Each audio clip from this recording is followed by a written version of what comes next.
Irmãos, abram a Bíblia de vocês no Salmo 140. Eu gostaria de fazer uma breve reflexão à luz do Salmo inteiro aqui. Algumas coisas têm a ver com temas que a gente tem falado nas últimas semanas no culto de quarta-feira, disposição bíblica.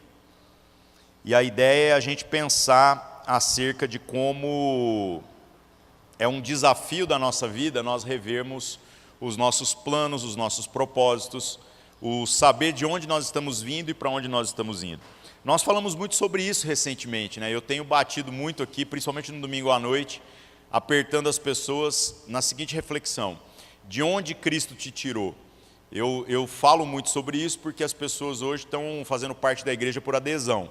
Parece que o cara não estava fazendo nada e eventualmente ele achou uma igreja e ele passou a ocupar a agenda dele, ou ele usufrui dos relacionamentos, ou é porque ele gosta de vir mesmo, ou quer se anestesiar na sua consciência religiosa, mas não há um senso de conversão, não há um senso de eu era uma pessoa que estava caminhando nessa direção, e num determinado momento eu tive um confronto, onde a palavra de Deus veio de encontro à minha vida, e aí eu me posicionei. Esse posicionamento exigiu de mim uma conversão, eu mudei de direção, e nessa mudança agora eu estou caminhando segundo a vontade de Deus. Isso é o que a gente já tem falado. A proposta hoje é falar um pouco sobre esta conversão. Em que sentido? Essa conversão é para que lado? Porque muitas pessoas também, ao deixarem os seus velhos caminhos, têm se esquecido de que a nossa vida é feita de propósitos. A nossa vida tem que ser feita de um claro entendimento de para onde nós estamos indo. Por quê? Porque quem não sabe para onde está indo, fica muito difícil de avaliar se você teve algum progresso. Aí chega, vira ano, começa ano, é só uma convenção no calendário, isso não faz diferença nenhuma na nossa vida, mas ainda que seja uma época que você está mais ou menos de férias, fazendo umas avaliações, você olha para a sua vida e fala assim: ah, todo ano é igual. Se todo ano é igual na nossa vida, talvez está faltando propósitos, talvez está faltando clareza de sabermos não apenas de onde nós viemos, mas para onde nós estamos indo. E meus irmãos, não ter um plano já é um plano, não ter uma ambição já é uma ambição.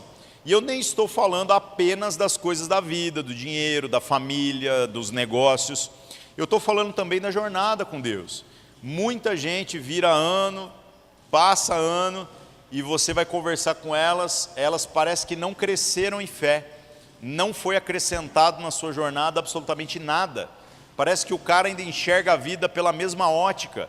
Ele não consegue olhar para os últimos 12 meses e dizer assim: neste ano eu cresci mais do que talvez o resto da minha vida inteira. E isso é um testemunho que precisa se tornar realidade na vida de todos nós. Eu, de maneira particular, meus irmãos, também vivo essas dificuldades.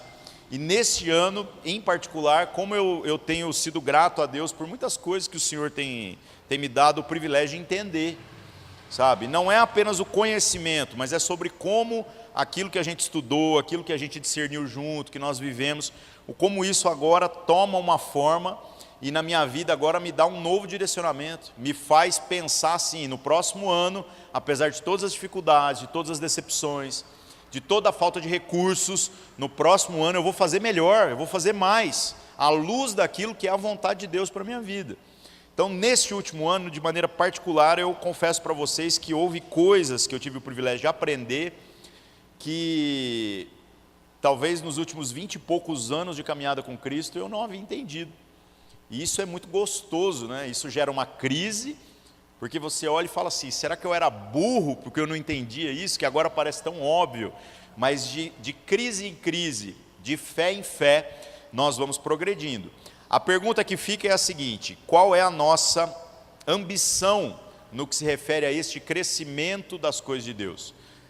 Porque quando a gente fala de ambição, as pessoas geralmente pensam em dinheiro. Mas, meus irmãos, nós estamos falando de riquezas eternas e não de riquezas passageiras. E com relação às riquezas eternas, não tem problema nenhum a gente ambicioná-las, muito pelo contrário. Aquele que ambiciona conhecer mais a Deus, ser acrescido em algum entendimento que eventualmente você ainda não tem, que você crê que Deus vai revelar para você, à luz da Escritura e tudo mais. Uma vez que você ambiciona, você se posiciona também. Você pega e traça um plano, diz assim: a partir agora de quarta-feira, né? Porque terça-feira é dia 1º, mas vai estar o Dante vai estar de ressaca, né? Não, amém. Glória a Deus. E aí, mas tudo bem, você vai dormir até mais tarde, mas a partir do dia 2, aí você diz, eu vou mudar algumas coisas. Então o que eu preciso mudar? É domínio próprio? Então como eu faço isso? Como eu me disciplino? Como eu corto na minha própria carne em muitas áreas para que eu me discipline e consiga ter domínio próprio? Não, eu quero ter mais conhecimento da palavra. Então como que eu incorporo uma rotina de estudo da palavra? Se a gente está achando que as coisas do nada vão mudar sem que haja da nossa parte um plano, não vai acontecer, irmãos. Não é assim que funciona. A Escritura é exatamente o testemunho de homens e mulheres que não apenas tiveram a oportunidade de ter uma relação com Deus e com a sua palavra, mas é de pessoas que uma vez que se encontraram com essa oportunidade de viver uma espiritualidade genuína, se posicionaram, fizeram alguma coisa. Mesmo que esse alguma coisa seja até o oposto daquilo que deveria fazer. A gente fala muito sobre o testemunho do profeta Jonas, né?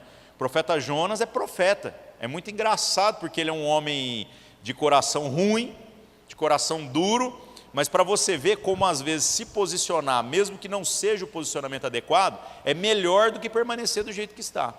Então Deus fala com o profeta Jonas e dá uma instrução muito clara.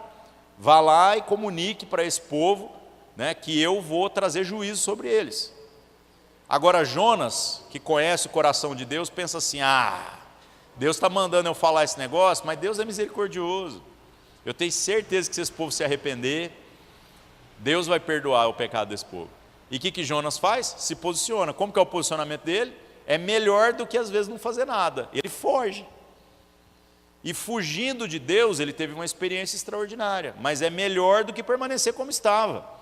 E quando ele foge, né, que ele se torna um errante no mundo, ele pressupôs que poderia se esconder de Deus. O final da história todo mundo sabe, né, diz que veio um peixe grande lá depois que jogaram ele no meio do mar, depois de uma longa jornada, e o peixe faz questão de cuspir ele exatamente no lugar onde ele tinha que ir, né? E aí Deus fala com ele, dizendo assim, quem que você está achando que você é? Então, meus irmãos, não ter um plano, não ter um propósito, já é um propósito, já é um plano, só que é um péssimo plano. Não ter um propósito não vai te levar a lugar nenhum, e permanecer do jeito que está é natural. Só que o natural não serve para a vida daqueles que estão debaixo do sangue de Cristo. Nós somos chamados para viver no sobrenatural, para a gente exceder. Então que a gente possa avaliar a nossa jornada à luz do texto que a gente vai compartilhar aqui e pensar em como nós podemos nos posicionar. Não importa o que a gente fez agora, não importa se a gente deu sangue este ano, mas agora como nós vamos fazer daqui para frente? Porque nós temos que fazer melhor. Eu gostaria muito, sabe, que a gente quando chegasse na virada do próximo ano, se nós chegarmos lá, né, se Deus nos conceder essa graça, a gente pudesse olhar e voluntariamente até falar assim, não, eu quero dar um testemunho do que eu vivi em Deus nesses últimos meses. Sabe, isso é algo que não deveria ser pressionado para acontecer, deveria ser algo natural. Eu quero contar sobre como Deus me abençoou. Então, meus irmãos, que a gente incline o nosso coração para a importância de ter um plano, de ter um propósito. Vamos ler o texto aqui que eu falei para vocês, Salmo 140, nós vamos ler o capítulo inteiro, e a gente vai fatiar alguns pedaços aqui, né? Os primeiros versículos aqui, eu quero só colocar uma inclinação na nossa leitura de texto, para que a gente contextualize isso com a nossa própria realidade. Nós falamos sobre isso no culto de quarta algumas semanas atrás, sobre como toda vez que quando a gente fala de ser livrado daquele que é o nosso inimigo, daquele que é o homem mau que nos oprime, nós precisamos entender que embora o texto aqui se refere, né, a uma experiência que Davi está passando com pessoas que o perseguem, isso possui uma profundidade espiritual muito maior. Na maior parte das vezes, o homem mau que nós temos que enfrentar somos nós mesmos. As nossas lutas internas nos dias de hoje se tornaram mais difíceis do que as nossas lutas externas. Então que a gente possa ler aqui o começo, pensando sobre como nós, ao vermos Davi clamando, né, Senhor, livra-me do homem mau, ele poderia também estar dizendo, Senhor, me ajuda a me livrar de mim mesmo, das coisas que eu naturalmente me inclino, tá? Então, Salmo 140, do verso 1 diz: livra-me, Senhor, do homem mau, guarda-me do homem violento, os quais pensam o mal no coração e continuamente se ajuntam para a guerra. Meus irmãos, nós somos muitas vezes esses homens maus. E às vezes, por mais que a gente tente apenas terceirizar a responsabilidade, externando isso em outras pessoas, pode ser que de fato hajam homens maus que estão conspirando contra a nossa vida, mesmo que inconscientemente, pessoas que, cheias de boas intenções, podem estar nos atrapalhando na nossa jornada de fé. Mas a pergunta que fica é: será que nós também não somos os homens maus na vida de outras pessoas? Então esse tipo de avaliação precisa ser feito o tempo todo na nossa vida. E aí você pensa: não, mas eu não faço maldade para ninguém. Pois aqui do verso 3 em diante, a gente começa a ver o como que essa maldade se aplica, o como que ela pode ser exemplificada, né? Então verso 3: aguçaram as línguas como a serpente, o veneno das víboras está debaixo dos seus lábios. Então é muito legal, né, meus irmãos, porque se tem uma coisa que parece que está incomodando Davi nesse salmo, não é nem propriamente o que esses homens podem fazer, mas é sobre como o coração das pessoas está inclinado para o mal, e também como a língua profere coisas que ele compara aqui ao veneno das víboras, né, um veneno mortal. Se você cruzar esse texto aqui lá com a carta de Tiago, onde você vê Tiago falando a respeito do poder da língua, sobre como que a língua, ela possui mesmo esse veneno mortal, nós podemos entender muitas coisas aqui, né? Podemos entender como que na nossa jornada é preciso haver sensibilidade com relação a essas coisas. Então, meus irmãos, que a gente também preste atenção nisso. Será que este ano eu me tornei menos maledicente que no ano passado? Isso também é progresso. Isso também são coisas que nós precisamos ambicionar. Eu já falei muito sobre isso também. Eu acho engraçado que eu falo que existem alguns testemunhos que a igreja hipervaloriza, né? O cara que era alcoólatra, o cara que era drogado, ele vem contar um testemunho e todo mundo se alegra. Mas às vezes o cara que era maledicente, a gente nunca vê o testemunho, né? O cara que era fofoqueiro, a pessoa vinha e fala assim: eu quero contar um testemunho, eu era fofoqueiro, mas agora Jesus me curou. E eu não sei por que a gente não dá esse tipo de testemunho, porque eu vou falar para vocês, tem mais fofoqueiro na vida da igreja do que ex-dependente químico, viu? Acredite nisso. E fica parecendo que Jesus não é poderoso o suficiente para mudar isso na nossa vida. Meus irmãos, é muito estranho a gente também estimular alguém que era fofoqueiro e eventualmente deixou de ser a dar um testemunho desse, mas é algo que nós, na nossa jornada individual, deveríamos ambicionar. Então, será que da minha boca saía veneno por conta daquilo que havia no meu coração que me fazia um homem mau? E agora neste ano eu melhorei, eu piorei, eu permaneci da mesma maneira? Se eu entendo que eu permaneci da mesma maneira, que eu não progredi, ou que então eu piorei, o que eu vou fazer para mudar isso? Quais são os meus planos? Quais são os meus posicionamentos? Temos que pensar nisso. Verso 4: guarda-me, Senhor, das mãos do ímpio, guarda-me do homem violento, os quais se propuseram desviar os meus passos. Meus irmãos, uma língua que não está comprometida com aquilo que é o propósito de Deus, naturalmente faz isso mesmo. A gente acaba sendo violento e a gente acaba comprometendo a caminhada das outras pessoas. Então nós somos esses homens maus, né, que desviam as pessoas do caminho que deveriam estar andando. Vocês já pararam para pensar qual que é o propósito pelo qual Deus nos deu a habilidade da fala? É uma coisa muito engraçada isso, né? Que uma vez me perguntaram isso e eu confesso para vocês que eu travei, sabe? Eu falei assim: mas para que Deus nos deu a habilidade de falar? A gente não podia fazer sinais, a gente não podia fazer outra coisa, né? E praticamente todos os animais aí emitem algum tipo de som, mas por que nós temos a habilidade de expressar sons que fazem sentido uns para os outros? Por que nós temos tamanha riqueza de comunicação? E o propósito é muito simples. Deus nos deu a habilidade da fala para que nós pudéssemos glorificar Ele mesmo. Tudo na nossa existência é para a glória de Deus, ou deveria ser.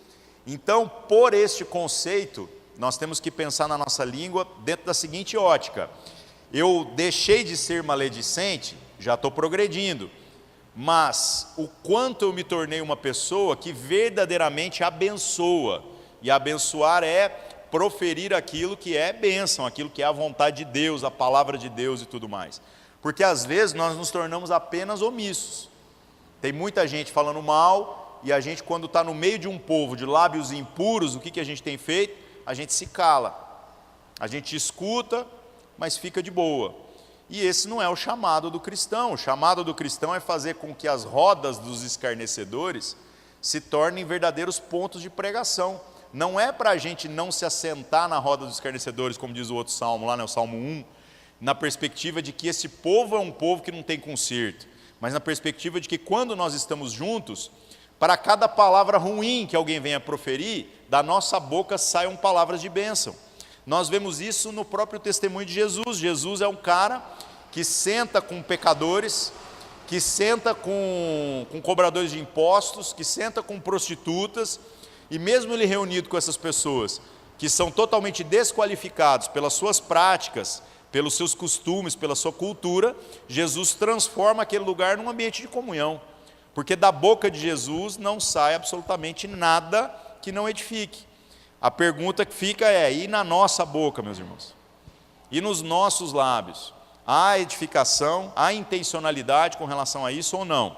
Temos que avaliar. Verso 5: os soberbos armaram-me laços e cordas, e estenderam a rede à beira do caminho, armaram-me laços corrediços. Então aqui ele insiste a respeito de como estas coisas que nós falamos, que são fruto de um coração ruim, se tornam verdadeiras armadilhas. E o ruim dessa armadilha, meu irmão, é que ele não apenas atrapalha a jornada do outro, como atrapalha a nossa própria jornada. Então pare para pensar no seu ano, na sua vida, no seu propósito, se é que houve algum propósito de fé, de jornada e tudo mais, e pense no seguinte: o que deu errado, você atribui a culpa a quem? Isso é algo importante a se falar, porque tem muita gente vivendo crise de fé, tem muita gente dizendo assim: isso não deu certo, mas eu creio que Deus... tem muita gente que está passando por crise e aí começa a falar assim: não, eu creio que Deus, sei lá, me atrapalhou nisso daqui, isso deu errado e a culpa é de Deus.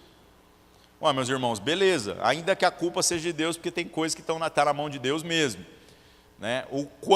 Como você se sente com relação a isso? O quanto você entende da soberania de Deus para que você se console diante daquilo que é a vontade soberana dele? Isso é importante. Agora tem muita gente que vai só empurrando a vida com a barriga, e quando se depara com uma situação em que você vai bater de frente com Deus, se frustra porque tem que mudar de opinião, porque Deus não vai mudar. Então precisamos inclinar o nosso coração para o lado correto, entendendo que a vontade de Deus, mesmo que não seja agradável ou confortável, é sempre a melhor. Da mesma maneira, nós temos que pensar o seguinte: as coisas que deram errado, que eram coisas de planejamento, de trabalho, de família, de relacionamento, quantas nós podemos literalmente colocar a culpa no outro e quantas nós devemos assumir a responsabilidade? O reino de Deus se trata disso. Jesus é quem é por ser a pessoa que diante do Pai não foge da responsabilidade. É isso que ele fez. Ele chega diante do Pai e responde por cada um de nós. Agora nós achamos que um relacionamento que deu errado, uma pessoa na nossa vida que eventualmente agora se tornou um problema, ou até mesmo na vida da igreja, nós queremos terceirizar. A gente quer dizer assim: essa pessoa não tem temor de Deus, essa pessoa não serve, mas nós não queremos chamar essa responsabilidade para nós mesmos. Então precisamos mudar isso.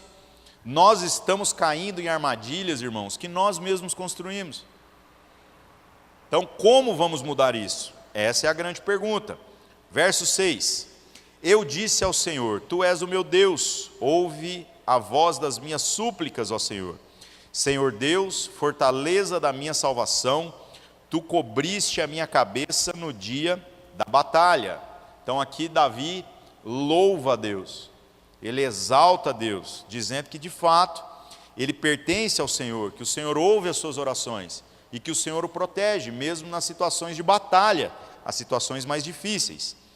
E aí ele diz no verso 8: não cumpras, ó Senhor, ao ímpio os seus desejos, não deixes ele ir por diante o seu mau propósito, para que não se exalte.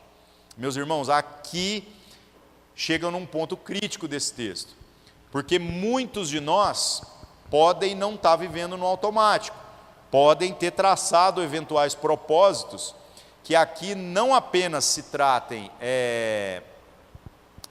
de um plano, de um desejo, de alguma coisa que você está tentando empreender, mas de algo que é contrário àquilo que é a vontade de Deus, de modo que diante de Deus, aos olhos de Deus, as suas prioridades se tornaram fruto de impiedade, de injustiça, a ponto de que, na verdade, você está tentando resolver as questões da vida apenas com a força do seu braço, para que no final da vida você possa se exaltar, você possa dizer: olha, está vendo como eu sou bom, está vendo como eu faço assim, ou está vendo como eu sou assado? Meus irmãos, não é assim que as coisas necessariamente deveriam ser. Então Davi aqui diz: Senhor, não cumpra, não deixe com que os propósitos e os desejos dos ímpios se tornem realidade, não permita que eles se exaltem. Então, meus irmãos, que a gente possa avaliar também na nossa vida se todas as coisas das quais nós temos orgulho, principalmente na nossa jornada de fé, elas foram coisas conquistadas em humildade, onde nós verdadeiramente glorificamos a Deus pelo privilégio daquilo que aprendemos, ou se nós também estamos nessa jornada buscando uma exaltação, buscando de certo modo o aplauso, o reconhecimento, como uma pessoa que sabe muito, ou como uma pessoa que é muito espiritual. Temos que tomar cuidado com isso. Verso 9: quanto aos que cercando-me levantam a cabeça, cubra-os a maldade dos seus lábios. Aí você diz assim: nossa, Davi aqui está sendo maldoso, né? Não, ele não está sendo maldoso. Ele está literalmente falando o seguinte: que cada um possa colher aquilo que está plantando. É isso, que estas pessoas colham do fruto dos seus próprios lábios, e que isso sirva de avaliação também para a nossa jornada. Verso 10: caiam sobre eles brasas vivas, sejam lançados no fogo em covas profundas, para que se não tornem a levantar. E é engraçado aqui a figura das brasas vivas. Nós vemos essa ideia das brasas em várias ocasiões no Antigo Testamento, né? O profeta Isaías, quando tem uma visão a respeito de Deus, ele diz que é um homem de lábios impuros, no meio de um povo de lábios impuros, e a figura, né, que representa ali a capacidade dele ser purificado, para que ele possa então agora falar com Deus, é a figura de uma brasa, que é tirada do altar e colocada na boca dele, colocada na língua dele. Então, meus irmãos, o fogo de Deus, que Davi clama aqui, ele sempre possui dois propósitos: ou é a purificação, ou é a aniquilação. Todos nós estamos, de certo modo, debaixo do mesmo juízo de Deus, debaixo do mesmo fogo de Deus que inevitavelmente virá sobre a vida de todos. A única questão é: nós seremos aqueles que serão purificados, né? Ou nós seremos aqueles que serão consumidos, que serão destruídos. O que vai definir isso é exatamente os propósitos do nosso coração, que são tradução daquilo que os nossos lábios dizem, que são tradução daquilo que o nosso coração planeja. Então precisamos avaliar a nossa vida. Verso 11: não terá firmeza na terra o homem de má língua, o mal perseguirá o homem violento, até que seja desterrado. Sei que o Senhor sustentará a causa do oprimido e o direito do necessitado. Assim, os justos louvarão o teu nome, e os retos habitarão na sua presença. Aqui também cabe, né, meus irmãos, uma explicação. Você diz: quem é justo para verdadeiramente poder então louvar o nome do Senhor e habitar na presença do Senhor? Meus irmãos, justiça é a vontade de Deus, e a vontade de Deus está expressa na sua palavra. Então nós entendemos, nós compreendemos à luz da palavra que o justo não é a pessoa que não erra, pois essa pessoa seria só Jesus, ele é o único que não peca.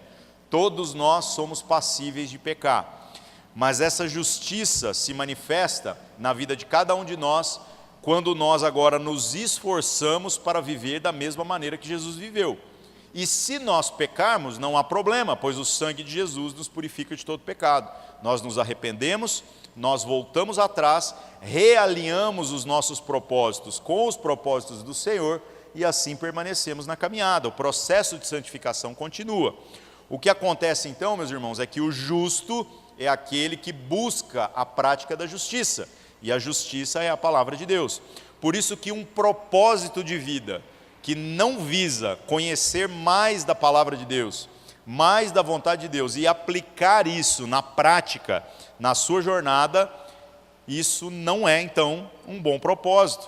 Quem não vive esse propósito não é justo, não será justificado pelo sangue de Cristo, não faz parte de toda a riqueza que Deus tem dado para a sua igreja, para que a gente possa crescer em fé. Então, meus irmãos, em nome de Jesus, que a gente possa inclinar o nosso coração mesmo a essa reflexão e a importância da gente pensar sobre um planejamento mesmo, sabe? Sobre um propósito diante de Deus. Porque muitas coisas na nossa vida acontecem quando a gente se posiciona, mas às vezes diante de Deus, a gente vai só empurrando um dia depois do outro.